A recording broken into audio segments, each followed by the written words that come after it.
तो दोस्तों चलिए एक्सरसाइज 7.1 का सवाल नंबर 5 देखते हैं। सवाल नंबर 5 क्या कहता है, किसी कक्षा में 4 मित्र बिंदु ए बी सी और डी पर बैठे हुए हैं जैसा कि संलग्न आकृति में दर्शाया गया है। तो आकृति क्या है, हमारे पास ये वाली आकृति है। तो इसमें 4 मित्र बैठे हुए हैं ए बी सी और डी, ठीक है। चंपा, आगे हम सवाल को पढ़ते हैं। चंपा और चमेली कक्षा के अंदर आती हैं और कुछ मिनट देखने के बाद चंपा चमेली से पूछती है कि क्या तुम नहीं सोचती कि ए बी सी डी एक वर्ग है। चमेली इससे सहमत नहीं है। दूरी सूत्र का प्रयोग करके पता करेगी चंपा और चमेली में से कौन सही है। तो दोस्तों ये स्टेटमेंट का सवाल है, बहुत ही सिंपल सवाल है, बहुत ही आसान है। तो देखिए हम इसको कैसे करेंगे। अब चमेली और चंपा के बीच में जो कंफ्यूजन है उसको कैसे दूर करेंगे। अब चंपा ये कह रही है कि इनको अगर मिला दिया जाए तो ये एक वर्ग बनना चाहिए, ठीक है।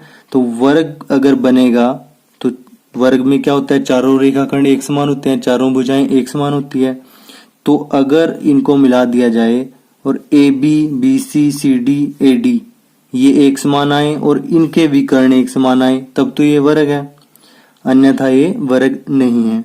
तो सबसे पहले हम क्या करेंगे, ए बी सी और डी के निर्देशांक निकाल लेते हैं। सबसे पहले तो ए के निर्देशांक क्या आएंगे, पहले एक्स का निर्देशांक आता है फिर वाई का, ये वाई एक्सिस होती है, ये एक्स एक्सिस, ठीक है।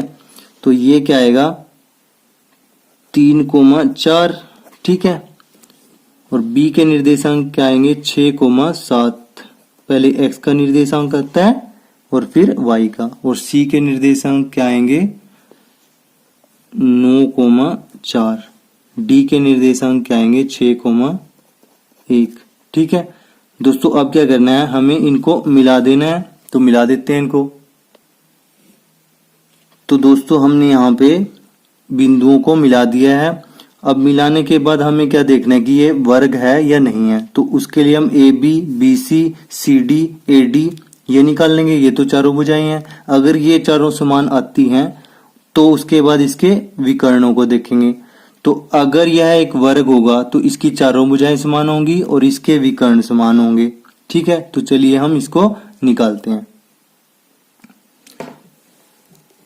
दोस्तों यहां पर आकृति के अनुसार ए आया हमारे पास 3,4, बी 6,7, सी 9,4 और डी 6,1। तो अब हम A B B C C D और ए डी निकाल लेंगे। सबसे पहले तो ए बी दूरी सूत्र से निकालते हैं। ए और बी के बीच की दूरी होती है 6-3 यानी x2 - x1 का स्क्वायर, 6 - 3 का स्क्वायर प्लस 7 - 4 का स्क्वायर, 7 - 4 यानी y2 - y1 का स्क्वायर और पूरे का वर्गमूल, ये दूरी सूत्र होता है, ठीक है। 6 में से 3 गया, कितना गया हमारे पास 3, 3 का स्क्वायर होता है 9, 7 में से 4 गया 3, 3 का स्क्वायर 9। तो ये हमारे पास आ जाएगा 18।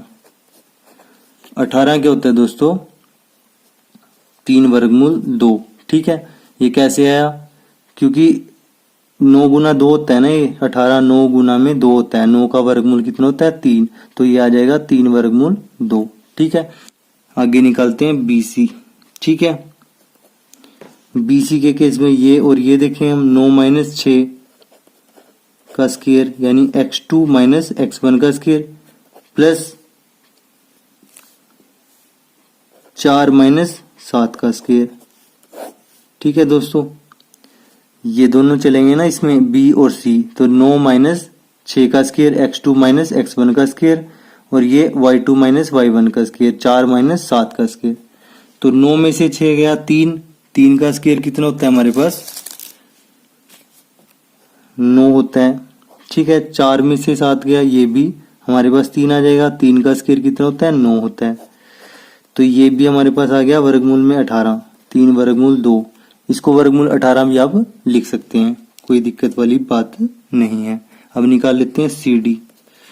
CD के केस में C और D ये दोनों, तो 6 - 9 का स्क्वायर x2 - x1 का स्क्वायर प्लस y2 - y1 का स्क्वायर 1 - 4 का स्क्वायर, 1 माइनस 4 का स्क्वायर। अब ये 6 में से 9 गया, माइनस का 3 का स्क्वायर भी 9 ही होता है और 3 का स्क्वायर भी 9 होता है, तो 9 आ जाएगा। और 1 माइनस 4 माइनस 3 का स्क्वायर भी 9 ही होगा, क्योंकि माइनस का स्क्वायर प्लस हो जाता है। तो ये भी आपके पास वर्गमूल 18 यानी 3 वर्गमूल 2 आ जाएगा। ठीक है, अब निकाल लेते हैं डीए।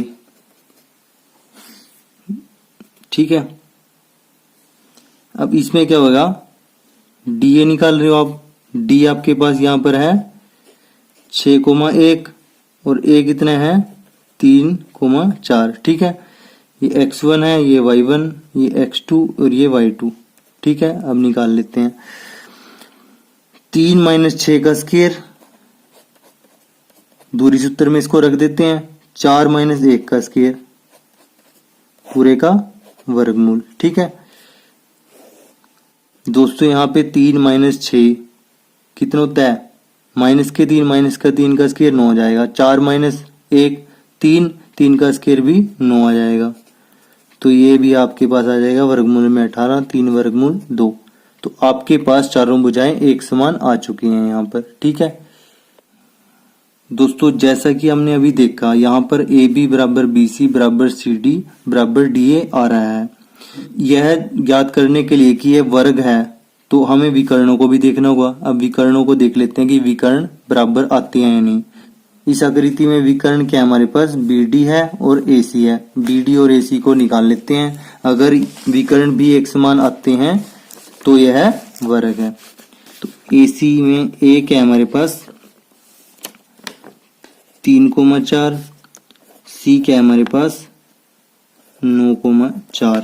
ठीक है, तो ए सी निकाल लेते हैं दूरी सूत्र से। ये x1 है, ये y1, ये x2, ये y2। 9 माइनस 3 का स्क्वायर प्लस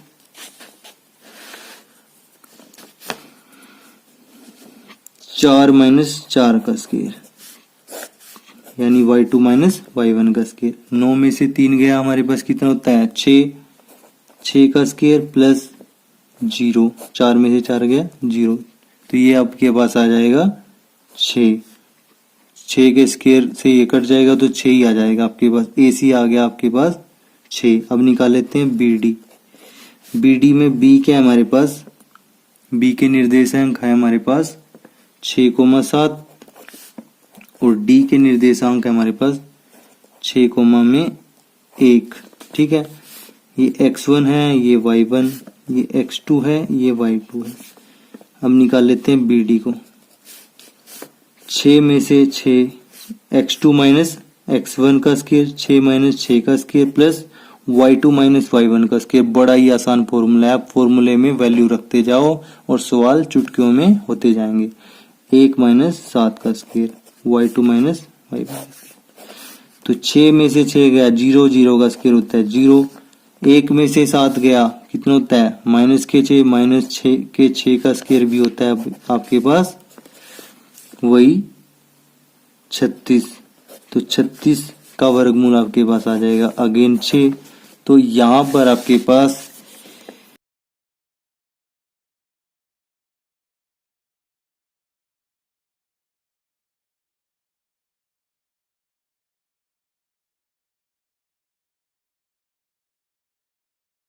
और चंपा ने ये बात कही थी चमेली को कि एक वर्ग है, तो